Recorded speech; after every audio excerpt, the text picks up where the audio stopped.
ನಮಸ್ಕಾರ ಸ್ನೇಹಿತರೆ, ನೀವು ಈಗ ಸ್ಕ್ರೀನ್ ಮೇಲೆ ನೋಡ್ತಾ ಇರೋ ಈ ವ್ಯಕ್ತಿ ಇದಾರಲ್ಲ, ಇವರು ಕೇವಲ ವ್ಯಕ್ತಿ ಇಲ್ಲ, ಭಾರತದ ಆಸ್ತಿ, ಈ ದೇಶದ ಅನರ್ಘ್ಯ ರತ್ನ, ದೊಡ್ಡ ಆಸೆಟ್ ಈ ದೇಶಕ್ಕೆ. ಈ ವರದಿ ಮುಗಿತಾ ನಿಮಗೆ, ನೀವು ತುಂಬಾ ವರದಿಗಳನ್ನ ನೋಡಿರ್ಬೋದು ಇವ್ರ ಬಗ್ಗೆ, ಆದರೆ ಈ ವರದಿ ಮುಗಿತಾ ಇವ್ರ ಬಗ್ಗೆ ನಿಮಗೆ ಫುಲ್ ಕ್ಲಾರಿಟಿ ಸಿಗುತ್ತೆ. ಅವತ್ತು ಮೇ 7 ಮಂಗಳವಾರ ರಾತ್ರಿ ಪಾಕಿಸ್ತಾನದ ಉಗ್ರ ಹುಳುಗಳು ಹೊಟ್ಟೆ ಬೆರೆಯುವ ಹಾಗೆ ಉಂಡು ತೇಗಿ ಮಲಗಿದ್ವು. ನಾವು ತುಂಬಾ ಒಳಗಿದ್ದೀವಿ, ಇಲ್ಲಿ ಯಾರು ನಮ್ಮನ್ನು ಬಿಡ್ತಾರೆ ಅಂತ ಹೇಳಿ ಮಲ್ಕೊಂಡಿದ್ರು. ಸೇನಾ ಮುಖ್ಯಸ್ಥ ಅಂತ ಕರೆಸ್ಕೊಳ್ಳೋ ಮುಲ್ಲಾ ಜನರಲ್ ಮುನೀರ್ ಪ್ರವಚನದಿಂದ ಪ್ರಭಾವಿತರಾದ ಯೂನಿಫಾರ್ಮ್ ತೊಟ್ಟ ಬಂದೂಕುದಾರಿಗಳು ಕಾಶ್ಮೀರ ಗಡಿಯಲ್ಲಿ ಗುಂಡಿನ ಮಳೆಯನ್ನ ಸುರಿಸ್ತಾ ಇದ್ರು. ಅದೇ ಟೈಮ್ನಲ್ಲಿ ಇದ್ದಕ್ಕಿದ್ದ ಹಾಗೆ ಮೋಡವಿಲ್ಲದ ಆಕಾಶದಲ್ಲಿ ಗುಡುಗು ಮಿಂಚು ಶುರುವಾಯಿತು. ಮಲಗಿದ್ದ ಹುಳುಗಳು ಕಣ್ಬಿಟ್ಟು ಮೇಲೆ ನೋಡ್ತಾ ಇದ್ರೆ ಸೀಲಿಂಗ್ ನಿಂದಲೇ ಅದೇನೋ ನುಗ್ಗು ಬಂದು ಮುಖಕ್ಕೆ ಹೊಡೆದಿತ್ತು. ಎಲ್ಲ ಧ್ವಂಸ ಆಗಿತ್ತು, ಮುಖನೇ ಇರಲಿಲ್ಲ. ರಸ್ತೆ ಮೇಲೆ ಬರ್ತಿರೋ ಜನಕ್ಕೂ ಕೂಡ ಏನಾಯ್ತು ಪಾಕಿಸ್ತಾನದಲ್ಲಿ, ಇದ್ದಕ್ಕಿದ್ದ ಹಾಗೆ ಏನು ಬೆಂಕಿ ಉಂಡೆಗಳೆಲ್ಲ ಕಾಣಿಸ್ತಾ ಇದಾವಲ್ಲ ಕಗ್ಗತ್ತಲ ರಾತ್ರಿಯಲ್ಲಿ ಅಂತ ದಿಗ್ಭ್ರಾಂತರಾಗಿ ಬೈಕ್ಗಳನ್ನು ಬಿಟ್ಟು ಶೂಟ್ ಓಡದ ರೆಕಾರ್ಡ್ ಓಡದ ಮೊಬೈಲಲ್ಲಿ ಅಂತ ಹೇಳಿ ಓಡ್ತಾ ಇದ್ರು. ಕಗ್ಗತ್ತಲಲ್ಲಿ ತೂರಿ ಬಂದ ಆ ಟೂಲ್ಸ್, ಭಾರತದ ಟೂಲ್ಸ್, ಪಾಕಿಸ್ತಾನದ 9 ಉಗ್ರ ನೆಲೆಗಳಲ್ಲಿ ವಿಧ್ವಂಸವನ್ನ ಸೃಷ್ಟಿ ಮಾಡಿದ್ವು. ಮರುದಿನ ಹೋಗಿ ನೋಡಿದಾಗ ಧೂಳು ಬಂದು ವಾಪಸ್ ಕೂತಿತ್ತು. ಇದನ್ನೆಲ್ಲ ಪ್ಲಾನ್ ಮಾಡಿದ್ದು NSA Ajit Doval and team. ಪ್ಲಾನ್ನ ಮಾಸ್ಟರ್ ಮೈಂಡ್ ಪಾಕಿಸ್ತಾನದ ನೆಲದಲ್ಲೇ 7 ವರ್ಷ ಧರ್ಮವನ್ನ ಬದಲಾಯಿಸಿಕೊಂಡು ತಿರುಗಿ, ಅಂದ್ರೆ ಅಲ್ಲಿನ ತವರಿಕೆಗೆ ಪಾಕ್ ಸೇನೆ ISIಗೆ ಚಳ್ಳೆ ಹಣ್ಣು ತಿನ್ನಿಸಿದ್ದ ಇಂಡಿಯನ್ ಜೇಮ್ಸ್ ಬಾಂಡ್ ಖ್ಯಾತಿಯ ಅಜಿತ್ ದೋವಲ್ ಅವರು. ಆಪರೇಷನ್ ಸಿಂಧೂರದ ಮುಖ್ಯ ಸೂತ್ರಧಾರ ಅಜಿತ್ ದೋವಲ್. ಹಾಗಿದ್ರೆ ಈ ಪ್ಲಾನ್ ಹೇಗಾಯ್ತು, ಟೀಮ್ನಲ್ಲಿ ಯಾರ್ಯಾರಿದ್ರು, ಎಲ್ಲವನ್ನ ಈ ವರದಿಯಲ್ಲಿ ನೋಡ್ತಾ ಹೋಗೋಣ. ಕಡೆ ತನಕ ಮಿಸ್ ಮಾಡಿದೆ ನೋಡಿ. ಆಪರೇಷನ್ ಸಿಂಧೂರ್ ರತ್ನಗಳು. ಎಸ್ ಸ್ನೇಹಿತರೆ, ಆಪರೇಷನ್ ಸಿಂಧೂರ್ನಲ್ಲಿ ಪಾಕಿಸ್ತಾನದ ಮೇಲೆ ಉಲ್ಕಾ ಮಳೆ ಸುರಿಸೋಕೆ ಪ್ಲಾನ್ ಮಾಡಿದ್ದು ಭಾರತದ 6 ರತ್ನಗಳು. ಈ ಆಪರೇಷನ್ ನ ಮಾಸ್ಟರ್ ಮೈಂಡ್ ರಾಷ್ಟ್ರೀಯ ಭದ್ರತಾ ಸಲಹೆಗಾರ ಅಜಿತ್ ದೋವಾಲ್, ಜೊತೆಗೆ ಈಕ್ವಲಿ ಭಾರತದ chief of defence staff Anil Chauhan, chief of army staff Upendra Dwivedi, chief of air staff AP Singh, chief of naval staff Dinesh K Tripathi ಹಾಗೂ army air defence chief Sumer ಇವಾಂಡಿ ಖುನ್ನಾ. ಮೊದಲಿಗೆ ಭಾರತದ ಜೇಮ್ಸ್ ಬಾಂಡ್, ಅದರಲ್ಲೂ ಕೂಡ PM ನರೇಂದ್ರ ಮೋದಿ ಅವರ ಬಳಿಕ ಭಾರತದಲ್ಲಿ ಈ ಡಿಫೆನ್ಸ್ ಮತ್ತು ಸ್ಟ್ರಾಟಜಿಕ್ ಅಫೇರ್ಸ್ ವಿಚಾರದಲ್ಲಿ ಅತ್ಯಂತ ಪವರ್ಫುಲ್ ವ್ಯಕ್ತಿ ಅಂತ ಹೇಳಲಾಗೋ NSA ಅಜಿತ್ ದೋವಲ್.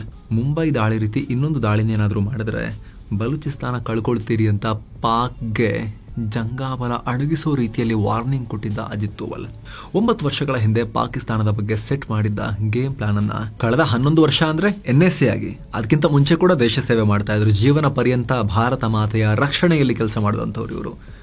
11 ವರ್ಷ ರಿಟೈರ್ ಆದ್ಮೇಲೂ ಕೂಡ ಮತ್ತೆ ಬಂದು NSA ಆಗಿ ಕೆಲಸ ಮಾಡ್ತಿರೋದು. 80 ವರ್ಷ ಅವ್ರಿಗೆ ಇವಾಗ. ಅವ್ರು ಮಾತಾಡೋದು ಒಂದ್ಸಲಿ ನೋಡಿ, ಅವರ ಬ್ರೈನ್ ನ ಶಾರ್ಪ್ನೆಸ್ ನೋಡಿ. ಅದಕ್ಕೆ ಸಂಬಂಧಪಟ್ಟಂತೆ ಕೂಡ ಮಾತನಾಡಿದ್ದಾರೆ. ಈ ಏಜ್ ಅಲ್ಲೂ ಕೂಡ ಅವರ ಬ್ರೈನ್ ಹೆಂಗ್ ಶಾರ್ಪ್ ಇದೆ ಅಂತ ಅವ್ರು ಮಾತಾಡಿದ್ದಾರೆ. ಅದ್ರ ಆಮೇಲೆ ನೋಡೋಣ ನಾವು. ಇವರು ಆಪರೇಷನ್ ಸಿಂಧೂರ್ನಲ್ಲಿ ತಮ್ಮ ಎಲ್ಲ ಎಕ್ಸ್ಪೀರಿಯನ್ಸ್ ಅನ್ನ ಧಾರೆ ಎರೆದಿದ್ದಾರೆ. 2014ರಲ್ಲಿ ಪ್ರೋಗ್ರಾಮ್ ಒಂದರಲ್ಲಿ ಮಾತನಾಡೋ ವೇಳೆ ಮಾತಿಗೂ ಅಣ್ವಸ್ತ್ರ ಅನ್ನೋ ಪಾಕಿಸ್ತಾನ ಭಾರತದ ವಿರುದ್ಧ ಯಾಕೆ ಅಣ್ವಸ್ತ್ರವನ್ನ ಟಚ್ ಮಾಡಕ್ ಆಗಲ್ಲ ಅನ್ನೋದನ್ನ, ಸುಮ್ಮನೆ ಫೇಕ್ ಬೆದರಿಕೆ ಯಾಕೆ ಅನ್ನೋದನ್ನ ಎಳೆಯಾಗಿ ಅಜಿತ್ ದೋವಲ್ ಬಿಚ್ಚಿಟ್ಟಿದ್ರು. ಅವ್ರು ಹೇಳಿದ್ದಿಷ್ಟೇ, ವೈರಿಯನ್ನ ನಾವು 3 ರೀತಿ ಹೊಡಿಬಹುದು. ಮೊದಲನೇದು ಡಿಫೆನ್ಸಿವ್ ಮೋಡ್, ಗಡಿಯಲ್ಲಿ ಸೈನಿಕರನ್ನ ನಿಲ್ಲಿಸಿ ದೇಶಕ್ಕೆ ಯಾರು ನುಗ್ಗದಂತೆ ತಡಿತಾ ಇರೋದು, ಅವರು ಡ್ಯಾಮೇಜ್ ಮಾಡದಂಗೂ ಅದನ್ನು ತಡಿತಾ ಇರೋದು. ಇನ್ನೊಂದು ಡಿಫೆನ್ಸಿವ್ ಅಫೆನ್ಸ್, ಸಮಸ್ಯೆಗಳು ಬಂದಾಗ ನಮ್ಮನ್ನು ನಾವು ಕಾಪಾಡ್ಕೊಳ್ಳೋಕೆ ಎಲ್ಲಿಂದ ಥ್ರೆಟ್ ಬರುತ್ತೋ ಅಲ್ಲಿಗೆ ಹೋಗಿ ಅಫೆನ್ಸಿವ್ ಆಗಿ ಹೊಡೆಯೋದು. ಮೂರನೇದು ಅಫೆನ್ಸಿವ್ ಮೋಡ್, ಇದರಲ್ಲಿ ನಾವೇ ಮೊದಲು ದಾಳಿ ಮಾಡ್ತೀವಿ. ಈ ಅಫೆನ್ಸಿವ್ ಮೋಡ್ನಲ್ಲೇ ಅಣ್ವಸ್ತ್ರದ ಸಮಸ್ಯೆ ಎದುರಾಗೋದು. ಡಿಫೆನ್ಸಿವ್ ಅಫೆನ್ಸ್ನಲ್ಲಿ ಅಣ್ವಸ್ತ್ರದ ಭಯ ಇಲ್ಲ. ಈಗ ನಾವು ಸದ್ಯಕ್ಕೆ ಡಿಫೆನ್ಸಿವ್ ಮೋಡ್ನಲ್ಲಿದ್ದೀವಿ.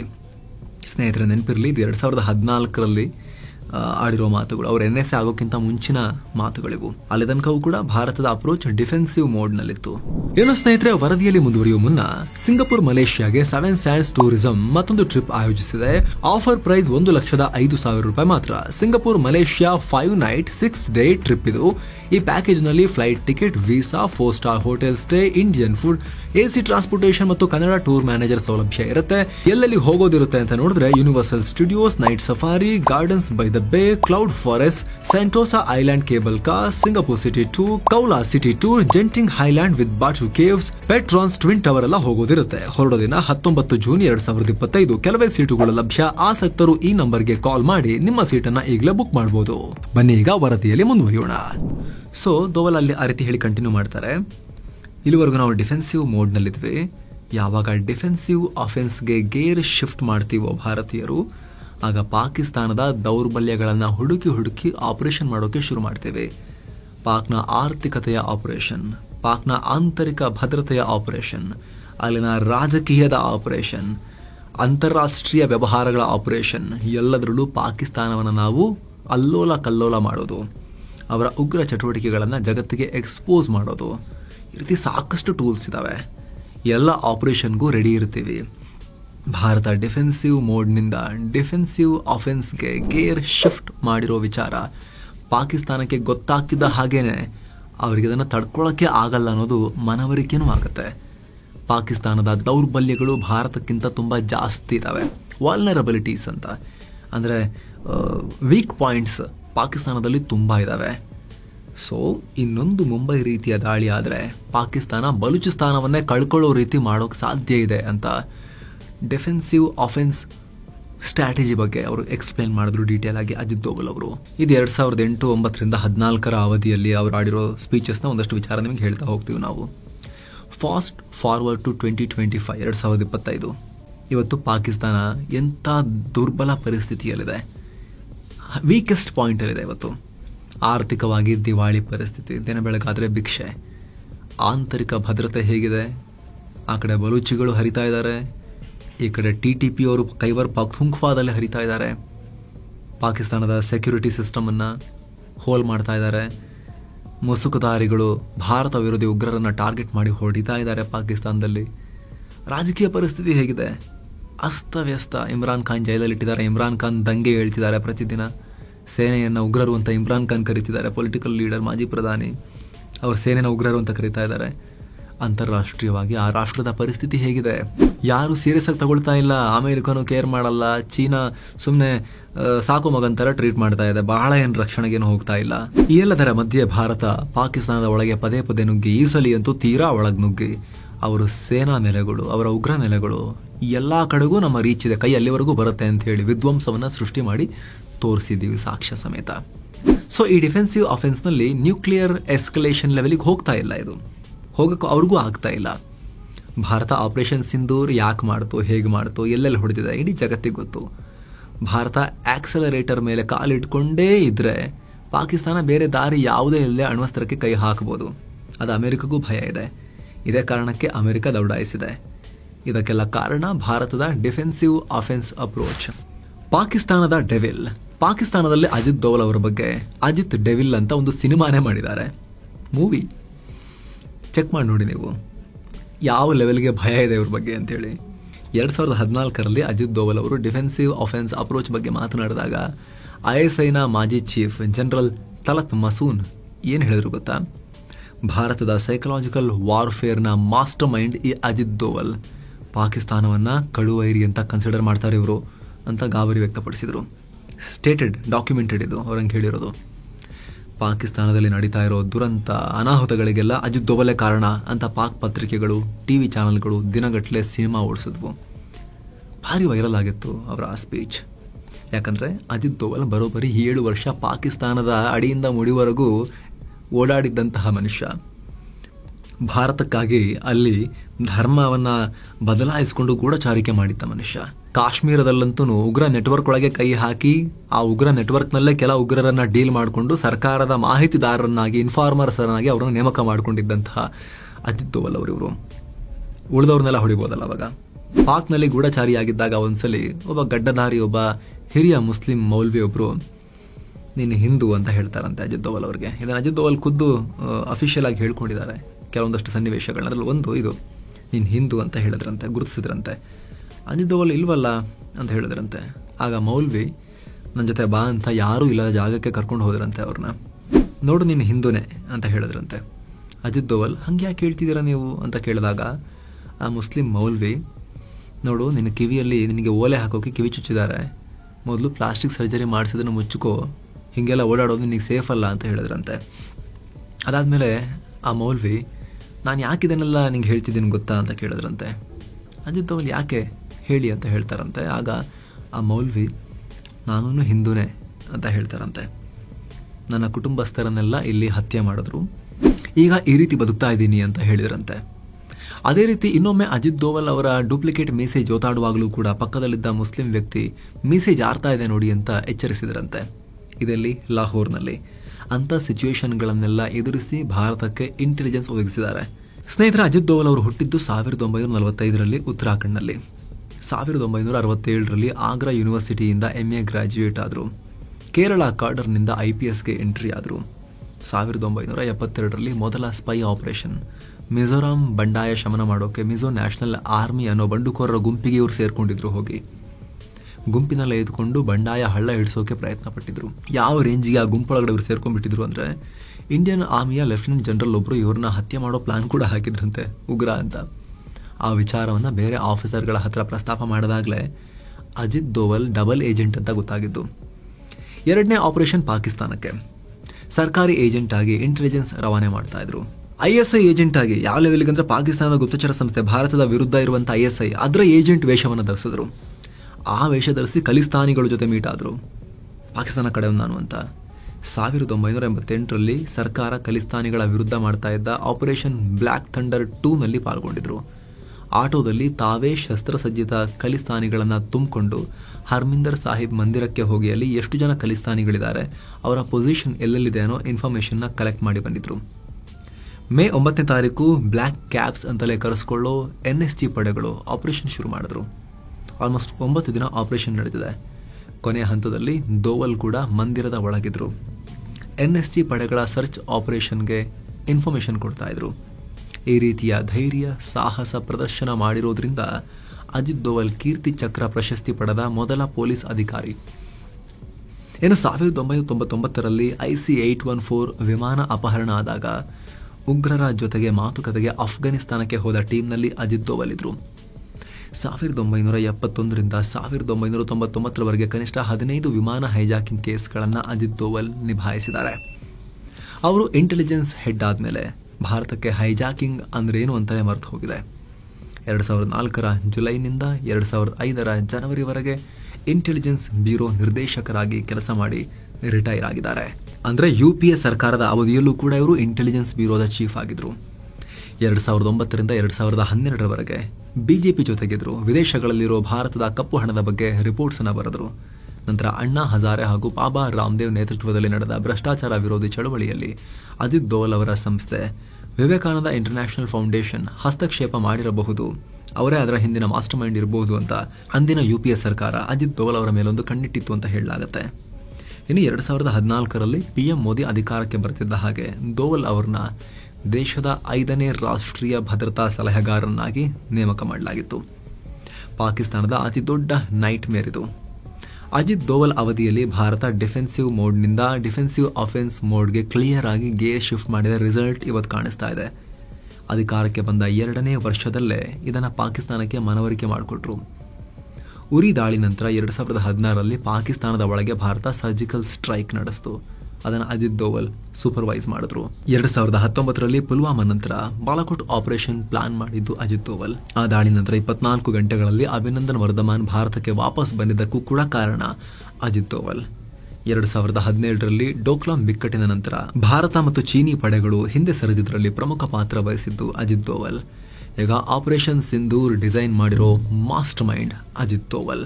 ಸ್ನೇಹಿತರೆ, ಅಜಿತ್ ದೋವಲ್ ಅವ್ರ ಬಗ್ಗೆ ಹೇಳ್ತಾ ಹೋದ್ರೆ 4 ಎಪಿಸೋಡ್ ಮಾಡ್ಬೋದು. ಆದರೆ ಸಮ್ಮಪ್ ಮಾಡಬೇಕು ಅಂತ ಹೇಳಿದ್ರೆ, ಕಳೆದ ಒಂದು 10-12 ವರ್ಷಗಳ ಹಿಂದೆ ಅವರು ರಿಟೈರ್ ಆದಮೇಲೆ ಮಾತಾಡೋ ಸ್ವಾತಂತ್ರ್ಯ ಬರುತ್ತಲ್ಲ ಅವರಿಗೆ. ಇಂಟೆಲಿಜೆನ್ಸ್ ಬ್ಯೂರೋದ ಹೆಡ್ ಎಲ್ಲ ಆಗಿ ಅವರು ರಿಟೈರ್ ಆದಮೇಲೆ ಮಾತನಾಡೋ ಸ್ವಾತಂತ್ರ್ಯ ಇರುತ್ತಲ್ಲ ಪಬ್ಲಿಕ್ ಆಗಿ. ಆ ಟೈಮ್ನಲ್ಲಿ ಯಾವುದೇ ರಾಷ್ಟ್ರೀಯ ಭದ್ರತಾ ವಿಚಾರಗಳನ್ನು ಅವ್ರು ಲೀಕ್ ಮಾಡಲಿಲ್ಲ. ಬಟ್ ಭಾರತ ಹೇಗೆ ಬದಲಾಗಬೇಕು ಅಂತ ರಿಪೀಟೆಡ್ಲಿ ಹೇಳಿದ್ರು ಅವರು.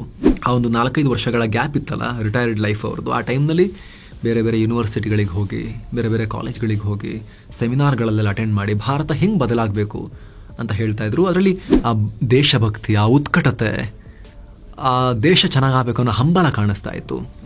ಸ್ನೇಹಿತರೆ, ಅವರ ಪ್ರತಿಯೊಂದು ಸ್ಪೀಚ್ ಕೂಡ ಆ ಟೈಮ್ನಲ್ಲಿ ಅವ್ರು ಕೊಟ್ಟಿರೋ ಪ್ರತಿಯೊಂದು ಸ್ಪೀಚ್, ಇವಾಗಲೂ ಅವ್ರು ಕೊಡೋ ಪ್ರತಿಯೊಂದು ಸ್ಪೀಚ್ ಕೂಡ ಒಂದೊಂದು ಸ್ಪೀಚ್ ಕೂಡ ಒಂದೊಂದು ಸ್ಟ್ರಾಟಜಿಕ್ ಅಫೇರ್ಸ್ ಡಿಗ್ರಿ ಪಡ್ಕೊಂಡಂಗೆ ಆ ಲೆವೆಲ್ಗಿದೆ.